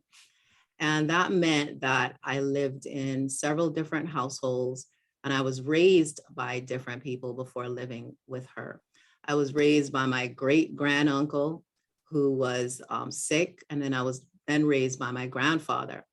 And my great granduncle, he provided a home with love, and in turn, I provided for him the opportunity to read the Bible and just as a comfort to his sick and ailing body. And so when I came to Broward County, I wanted to be in a place where I could practice and also serve the community. So I have done activities such as had visited assisted living facilities, and I'll tell you a brief story about that. I went to an assisted living facility, and there was a woman there who she didn't want anyone to visit her, but we took pictures of her, and that was one of the pictures we took was what they used on her obituary. So I didn't receive a reward, but that was the reward that I got. I've been 10 years with the Florida Guardian Ad Litem program as a volunteer guardian serving abused, abandoned, and neglected children. And I've served with many different Broward County public schools as well. Thank you. How many jury trials have you tried to verdict, Mr. Brown? Like I said, I've had a diverse background, bench trials, civil trials. Probably jury trials to a verdict would be around 15. I've had county court jury trials, criminal circuit court jury trials, civil circuit jury trials, and jury trials in the federal court system. So I've tried cases to jury verdict. I think that's important because that gives you interaction with the community. You see, our system is based on jury trial, based on not judges making decisions, but citizens coming in and basically having the say, the last say in many disputes, in many cases. So I've always found that to be very rewarding work. I think that the jurors actually pay attention. They try very hard. And the flaws you see in some jury verdicts that people criticize, it wasn't jurors that made bad decisions. It was basically jurors making decisions based on the confines that they have to make those decisions in. They've always, in any case I've dealt with, have always gotten it right. They seem to be caring individuals that follow the law, that look at the law, that basically want to do a good job. I'm a big believer in the jury system. And I think that brings a lot of experience to the bench. And you see different types of judges in the federal court, down to the county court. So you know what makes a good courtroom, you know what makes a courtroom not so pleasant. And I think that gives me the idea to say, okay, this is the type of judge I want to be. I want to be a welcoming judge. I want to be an inviting judge. I want to be a judge that solves problems. Thank you. Ms. Hyde. I've had jury trials in New York and just a few, and my practice here in Broward County, I have bench trials. But from what I understand, a judge's job is in regards to jury trials is to maintain order in the courtroom, to make sure that the evidence that the jury is not supposed to see, they don't see, and to give the jury the proper jury instructions. And if they're criminal cases, to make sure that the proper sentences are administered after the jury trial. As far as maintaining order in the courtroom, as I've said, I've served 10 years as a traffic hearing officer. And if you've been to traffic court, you know that we do not get a bailiff in traffic court. We don't get a court interpreter in traffic court. And I deal with everyday people. You could leave right where you are now, not wear a seatbelt, and you're in traffic court. So I know how to deal with people who are just angry that they're in court, who don't understand why they're in court, and who are really looking to the justice system to provide resolve. So I believe that as a judge as well, I'm not going to stop learning, as another candidate says. It's a journey of lifelong learning, which I look forward to doing that as well. Thank you. If elected and you had a choice, what would be your dream division assignment and why? Mr. Brown. Well, I've always enjoyed civil litigation. I enjoyed helping people that way. I did have one criminal trial, which was the scariest trial I've ever done because my client was innocent. And I knew that if I made a mistake or if the system let him down, that guy was going to prison on what I did. So that was the scariest trial I did. The criminal in county court is not that serious, but it does impact people's lives. I would take any division that they see fit to put me, but my main experience has been in the family civil area, handling civil disputes, but I've also had the criminal experience and I would certainly do that. And it would be an honor to serve the people of Broward County in any capacity. Like I said, I'm a helper, so I'm going to be able to help people in any environment there. So I would accept whatever position the people of Broward County elect me to. Thank you, Ms. Hyde. When I was in law school, I was really excited to take criminal law. But because of my last name, Hyde, I was often called on first in a class of 200 people. And I remember my criminal law professor asking this question: why do you think white collar crimes are punished more severely than violent crimes? And I answered the question and I said, well, maybe because people are looking down on other people and so they're judging other people harshly. And he quickly said, no, that's not the right answer. He said, and the answer was that, at least the answer he presented, was that people punish crimes less severely, the ones that they believe that they're more likely to do. So if someone is a judge and they believe that they're more likely to commit a white collar crime, then that's going to be punished less severely. And I remember just being really taken aback that that was the accepted answer, that people had accepted that answer. And I knew that when I left law school, if I worked for the prosecutor's office or the PD's office, someone would tell me which criminal cases to prosecute or which criminal cases to defend. So I've stayed away from that in my practice, but I think I would like to be in first appearance court. However, I have 9 years of experience doing insurance law, and I understand that most of the cases in county court. Thank you. Have you had any complaints filed against you as an attorney with any formal body, a Florida bar, chief judge, any formal authority? Mr. Brown. I was thinking about that, and there's probably one complaint. I did family law. It was based on a opposing counsel in a family law case. The Florida bar, I don't even know if they required a response, but there was nothing, it was unfounded. I think that's pretty common with most lawyers that practice family law or criminal to have some type of complaints, but nothing founded, and only the one. Thank you, Ms. Hyde. There have been 2 complaints filed against me with the Florida bar, and they've all been dismissed, but it has taught me how to become a better lawyer. It's shown me what people are really looking at. Some people are just really angry that you did something that was within the law, that was ethical, but they weren't pleased with. And so it's taught me about how to be a better lawyer. I've also had, as a hearing officer, a very interesting complaint. Someone took a plea in traffic court and then wrote a complaint that I had coerced him into a plea because I was being very nice to the other scofflaws who came to court, and he came to court dressed in a suit, and I did not give him the deal that he wanted, although he had a strong defense. And I think with that, the clerks can tell you who work in Broward County Court that I am fair, that I don't pick a side, the police's side or the defendant's side, and that was also dismissed. Thank you so much. All right, both of you, your 2-minute closing statements. Mr. Brown. Okay. I love school. I love learning. I graduated from University of Miami Law School. I'm the only and first person in my family to get a college education, let alone a college degree, law degree. I love that. My background, I think, qualifies me and gives me the diverse experience necessary. I was endorsed by the Sun Sentinel, who interviewed all the candidates, just like you are, and they've endorsed me, and I'm proud of that endorsement. The Hispanic Vote also endorsed me, and IUPA, which is a police association, endorsed me. So I'm proud of those endorsements. But also the life experience. I've seen so much diversity in the practice of law that I've done. And I mentioned the Sun Sentinel article.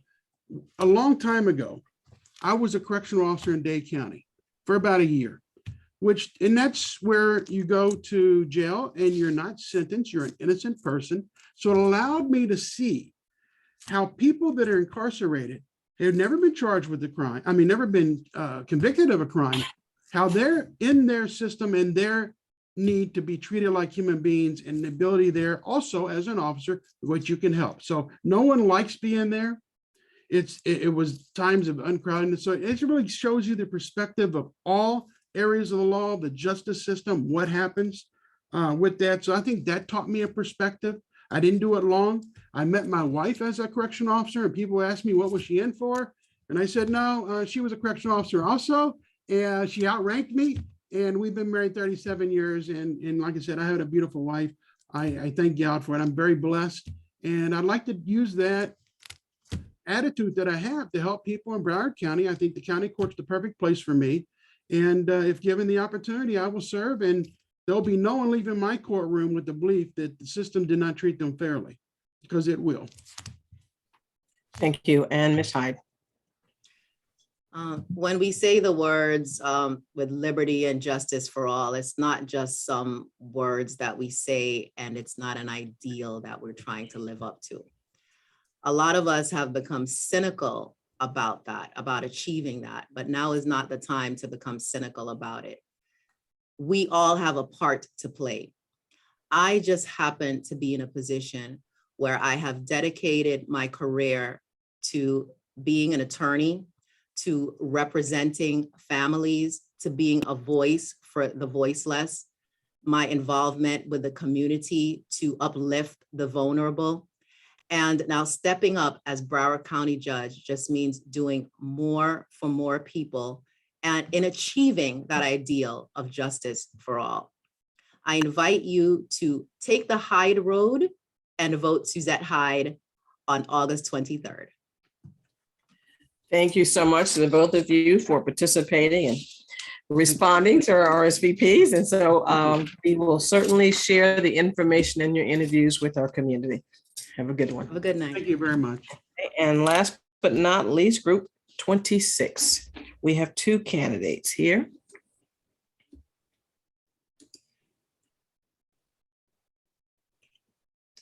Ms. Early and Levy Cohen.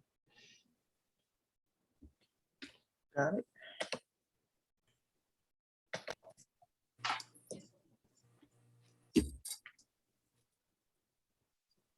We're gonna give Ms. Cohen a couple of seconds because she was on the road earlier. We need to have your camera on.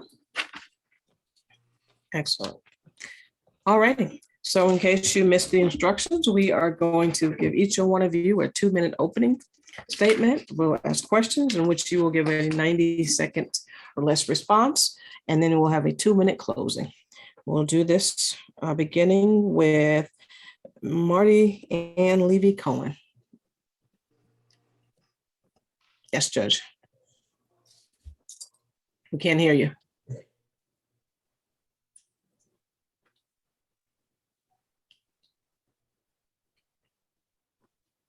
You're on the clock. All right, let's see if we can get let's see if we can get her a phone number or something from the confirmation. In the meantime, yes, while you do that, Miss Early, 2 Can you hear minutes, me? go right ahead. Good evening. Yes, ma'am. We can hear you. Mhm. Okay. Good evening, Madam President and Judge Holmes. I thank you for this opportunity. My name is Casey Early, and 18 years ago, I thought my dreams, hopes, and goals of not only graduating from Howard University, but also becoming a lawyer were shattered. That's because as a college student, one of my 3 jobs, I was a first-generation college graduate from a single-parent household. I was working at a shoe store and giving away my employee discounts to some of my friends. I knew it was not right, but I didn't consider it was criminal. And not only was I fired, but I was arrested and charged with embezzlement because it was over $200 18 years ago. During that time, I was sentenced to a period of incarceration and solitary confinement while I was pregnant with my son. And that was my lowest period, but I learned from that. And I promised my unborn child while I was in jail that I would do nothing else to bring shame to his name. And I'm before you 18 years later, being named the top attorney in the state of Florida with my trial experience as a dedicated wife of 18 years and a mother of 4. And I'm here to not only inspire hope, but utilize my experience as a trial litigator onto the bench and bring back empathy, respect, and the rule of law. Thank you. Thank you, Ms. Cohen. Got one of those devices working? Okay, unmute your phone. Sonia, can you check on the to make sure that she is unmuted on our end? She's muted on her I end. got it. Can you hear me? Yes. All right. Okay. I'm gonna You turn gotta my- turn the, yeah. Yeah. Mute the other piece. Okay, I'm really sorry. You think by now, It's okay. after being on Zoom for all this time, I would figure it out, but my computer at home doesn't work, so I'm using my phone. As you said, I first of all, I want to say good evening to everyone, and I also want to thank President Ellison and Judge Holmes for, I guess, setting this up and giving us the opportunity to talk about ourselves to your members. It is true, I was at the county court conference for the last 3-4 days. I just drove back. I'm thoroughly exhausted. We start at 7 a.m. and then I drove home in the pouring rain on Alligator Alley. I know I'm using up my time, but I'm exhausted. Okay, but I have been your county court judge for 12 years.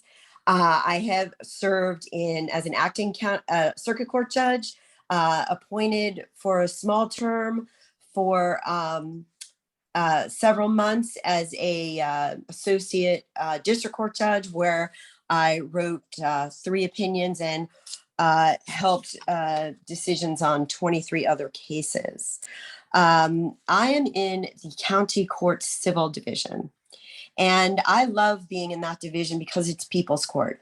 And it is a privilege and an honor to serve Broward County in that court, because that's the court where individuals come in who have never been to court. They're scared. They don't have lawyers, and they're resolving issues say they needed to sue someone because someone hit their car, or the window treatments they ordered weren't exactly as they wanted. So I'm in court with these people, helping them resolve their issues without an attorney.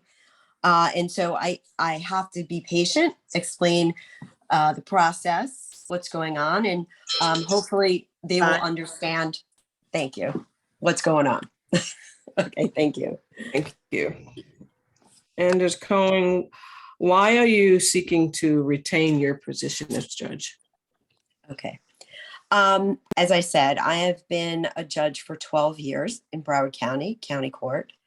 I love the work that I do, and I love helping people. I really do think that civil county court is a way that you are involved with people every single day. Every day I have hearings with people without lawyers, suing for small amounts. And I serve with compassion and fairness because I want everyone to feel that they've had their day in court, that they've been able to say what they need to say on their side. Obviously, one party's going to win and one party's going to lose. It's the nature of the business. But everybody gets their fair share to say what they need to say to resolve their case. I have served in a sense of, I've been able to resolve my cases within the right amount of time that you're supposed to, meaning with 90% of my cases are resolved within 18 months. Because as we know, justice delayed is justice denied, and that's not fair for anyone. So I don't let these cases drag on. Everybody has an opportunity to resolve their case with enough time to do their discovery and their research, but also to move the case along. I've served for 12 years. I love our community. I've lived in Broward for almost 50 years, raised my children here. Thank you. Hopefully y'all like that music. I got the music. Okay, Ms. Early. Yes, I'm running to be the next Broward County judge to unseat the incumbent because respect, experience, and having the proper judicial temperament on the bench matters. I've received questions as to why I chose this particular incumbent to run against, and it's no secret that the incumbent lacks the proper judicial temperament. I've been taught early on that you treat the janitor just as you would treat the judge, with respect, because no matter how high your position is, we are all people and we're entitled to respect. Not only that, I am an experienced litigator. I've tried over 100 jury and non-jury trials to verdict as a first chair. I have experience as an assistant public defender. I have experience in government law, civil practice, domestic violence, as well as criminal defense. So with that extensive criminal experience and litigation experience, I understand how a jury is picked from verdict to voir dire to verdict. Also, I understand how a courtroom runs and operates. Most of my trials that I've tried, I filed speedy demands because I understand that while a case is in litigation, my client's life is on hold. In addition to that, I have extensive motion practice. I'm a researcher because I know how to research the law so that when I file these motions, they're dispositive. So in addition to having all of that experience, it's very imperative that we take it. Thank you. Thank you. What community activities do you have you participated in that makes you the best fit for this position? Judge Cohen. Thank you. I've always been very involved in the Broward school system. My children were raised in Broward County. I went to Broward County Public School and I raised them, and they also went to the Broward County Public School. I received the VAST Award 2 years in a row, and that was for over 200 hours of volunteer experience or volunteering for the schools. I created a music program for the elementary schools called, all of a sudden now I have blank what the name of the program was. Oh, Hear the Music, called Hear the Music. Created it. It's been used in a lot of elementary schools.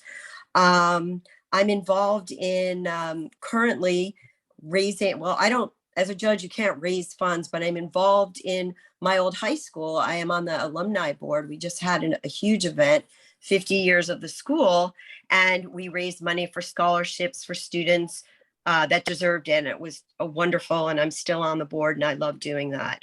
So I'm still giving back to the schools and children. I've been involved in other charities as well with my synagogue, or I've been on the board of the National Council of Jewish Women.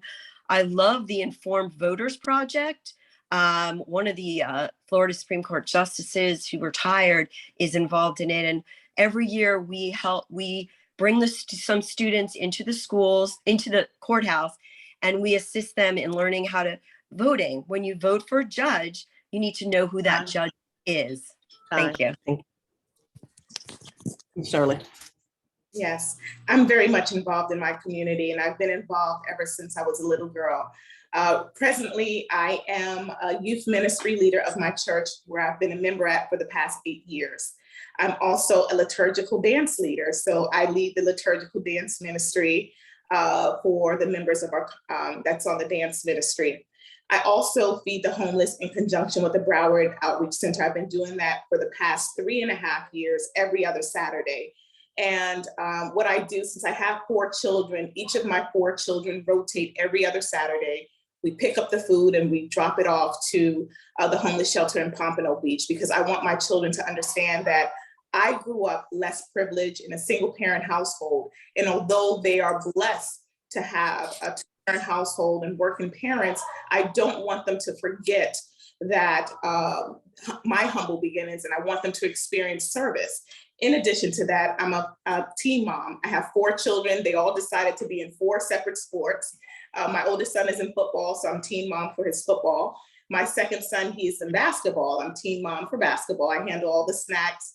My daughter is in gymnastics, and I help with the coordination of practices and team meetings.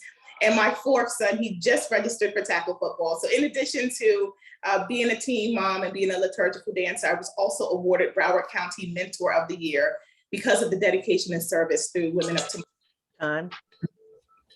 Thank you. And I believe that Ms. Early, you've already answered this, but I'm going to ask it again. How many jury trials have you tried to verdict? We'll start with Judge Cohen. Okay. As an attorney, I've tried between 45 to 50 cases. I worked as an assistant state attorney, special public defender, and I own my own law firm where I did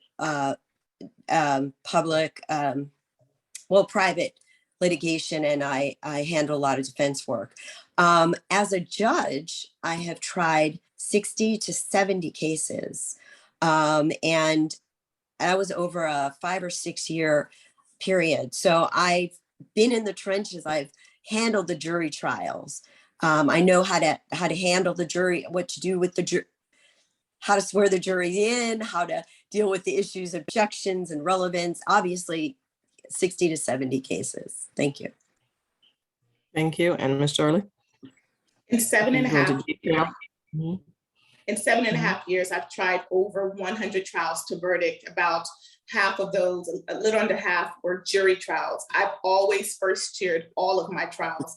I started off as an assistant public defender, and then I branched off and I've had my own law firm since 2016. So ever since then, I've done all of my trials myself. I've prepped my cases, I've done my depositions, I've done it all. So because of my extensive litigation experience in such a short amount of time, would take 10 to 15 years to do, I've done it in 7.5. I've been named top 40 under 40 by the National Trial Lawyers Association. I've been named top 10 for criminal defense by the National Trial Lawyers Association, top 10 attorney by the National Black Trial Lawyers Association, and a host of other awards because of my criminal experience, and also 250 dismissals on the day of trial before the jury has walked in. So that shows my preparation, my thoroughness, my experience in criminal as well as civil. Thank you. Judge Cohen, tell us about your dream division assignment. Well, I'm a lucky woman because I'm in my dream division assignment. Sometimes I have to pinch myself. What I like about what I do, and I think I explained this again, but I'll go into some more detail, is county court. So I handle landlord-tenant cases. So in a landlord-tenant case, it's not always a straight line of what to do. I send a lot of cases to mediation to try to help work things out. I let the parties come in front of me when it's appropriate, and we try to work things out so that there's time for people to move out and it's not a huge disruption to them and their family. But I also have to keep in mind that there's the landlord and there's a agreement between the parties, and we have to follow that. Again, small claims court. People come in, they've never been in a lawsuit before. They're being sued, they're suing someone, they're looking to the court system for assistance. I enjoy that. I enjoy explaining to everybody what the process is that they're going through. I explain, today you're the defendant, you're being sued, here's what's going to happen. Today you're the plaintiff, you have to present this evidence in order to prevail, so that then when they leave court, they understand what my ruling is, unless we can work it out without a ruling. So it is people's court. I deal with individual people every day. I also deal with lawyers. Thank you. Thank you. Ms. Early.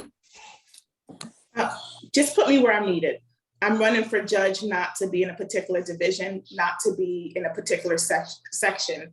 As I stated before, I've had the opportunity to practice practically every area of law. From criminal, I've tried everything from petty theft to attempted murder. In civil, I've tried $30,000 cases in small claims, and I've also had experience in litigation for landlord-tenant domestic violence, and I've even been in probate. But just put me where you need me, because ultimately this is county court level. I'm for the people. This is a continuation of my community service. I have extensive research experience, so wherever area I'm in, I will go home and research and practice until I get it right. So wherever I am needed, that's where I want to go. Thank you. Have you had any complaints filed against you as a judge or an attorney to either chief judge or any other formal authority, such as a JQC or the Florida Bar? Judge Cohen. I have to answer no to that, since it's usually confidential. At the conference, the JQC was there, and they make a speech and they tell everyone, every judge here, all 320 of you have had complaints filed, but you don't know because it doesn't come to you. So my answer to that is no. I do know, I know Ms. Early's going to bring it up, that there was a letter written by Howard Finkelstein. He wasn't happy the way I handled something, but there was a lot more to that issue, and I'm not going to go over it in 90 seconds, but it's not unusual for him to write letters to the chief judge when he's unhappy. And so, yeah, no, none as a lawyer. Thank you, Ms. Early. I believe I received correspondence regarding a dispute of retainer fees, but after I submitted a signed retainer agreement, as well as a copy of the invoice and a copy of the bank statement, I did not hear back. So if that's considered a formal complaint, that's the only complaint that I received. However, I should let the voters know and the listeners that my opponent has lodged some complaints against me in an effort to not only scare the voters, but put fear in the voters, and has just basically made some malicious statements that I have committed some sort of campaign mismanagement. I have not committed anything because I've not been charged, or there has been no information to show that I've done that. So it's very concerning. If you are a sitting judge to lodge these allegations and use the wrong terminology, the people should be aware of who's sitting on the bench and her actions, both inside the courtroom and outside the courtroom. Thank you. And now we'll go to the 2-minute closing statements. Judge Cohen. Okay. I think when I was listening to the other candidates, one thing was brought to my attention. My mother, I was born in 1961, and not that many women were pursuing law careers then. And I remember my mother and her mother, who was an immigrant, always telling me that you could be whatever you want to be, and you could do whatever your brother does, because we were only 14 months apart. And I stand on their shoulders. They've both passed away. But I know in my heart that they're proud of me. They're proud of what I've accomplished. They're proud that I've been a member of our community, Broward County, where they lived. I've lived for almost 50 years. And so I stand on their legs, on their backs, but just so you know, my brother's only a lawyer. So I did what he did and more. I've been married for 36 years. I have 2 children and 1 granddaughter, which makes me very proud. I think that's my favorite title. And I do rule with compassion and fairness within the bounds of the law. And I hope that everyone remembers to re-elect Marty Levy-Cohen. I've served with, again, dignity, integrity. I follow the law. And on August 23rd, please vote for Judge Marty Levy-Cohen. And you can check me out on my website, judgemartylevycohen.com, or my Facebook. Thanks. Have a nice evening. Thank you. Ms. Early? I am blessed to be in this position. Who would have thought that 18 years ago, when I was sitting in my cold jail cell, wondering what just happened with my career, what just happened to my life, what decision did I make to end up here, that fast forward, I would be running for a judge. I know that this is the American dream, and it just shows you that hard work, perseverance, integrity pays off, because you don't have to become a product of your past mistakes, your past decisions. And running this judicial race has brought so much inspiration and hope to so many people. Because the main question I get during this campaign trail is not how many cases have you tried, because I am qualified, and the 100 trials is very impressive number, but the people are most concerned about how did I do it? And my response to them is that I'm not running this race. I'm not running from my past. I'm running because of it. Because I was once on the opposite side of the criminal justice system, I learned my lesson, and I knew that from that day forward, I was going to not only redeem myself, but make my family proud, make my son proud, and then inspire hope and be that volunteer. So my race is to not only inspire hope and change, but to show others that you can make it through hard work and perseveration. And I'm going to bring that to the bench in addition to empathy. So I hope that all of your voters will remember my name, Casey Early. And on August 23rd or before, vote early for early. Thank you. Thank you both. Just know that, as I said earlier, the video will go on all our social media, and we will have some information to share with our membership and the voters who certainly value the opinion of the NAACP. And with that, I want to thank everyone who joined us.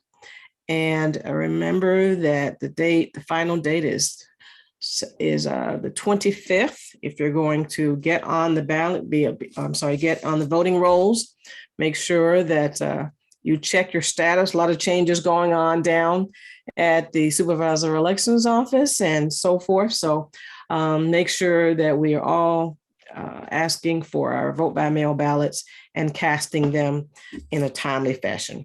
And let us finish out as we often do. Judge Holmes, I do not see Minister Edwards. She did not get out of class in time. So if you I thought I saw her. Let me.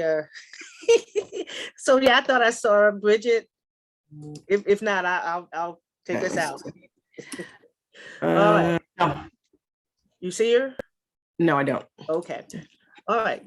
Thank you, Madam President, and thank you, NAACP, for having this very informative forum.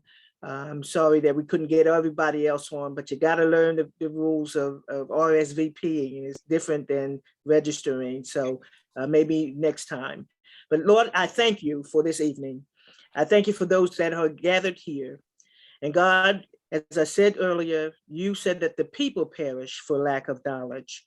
Tonight, we've learned things about the candidates, and we ask that the attendees and participants listen carefully to what they have heard. And God, I ask you to touch their hearts, not just for a specific candidate, but just to exercise their rights to vote.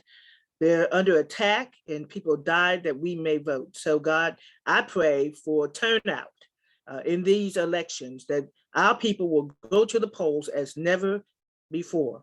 God, I ask you to continue your blessings upon our president of the NAACP. Keep us strong and in the center of your will. prosper us all, and give us good success. This we pray in Jesus' name. Amen. Amen. And good night, everyone. Have a good evening.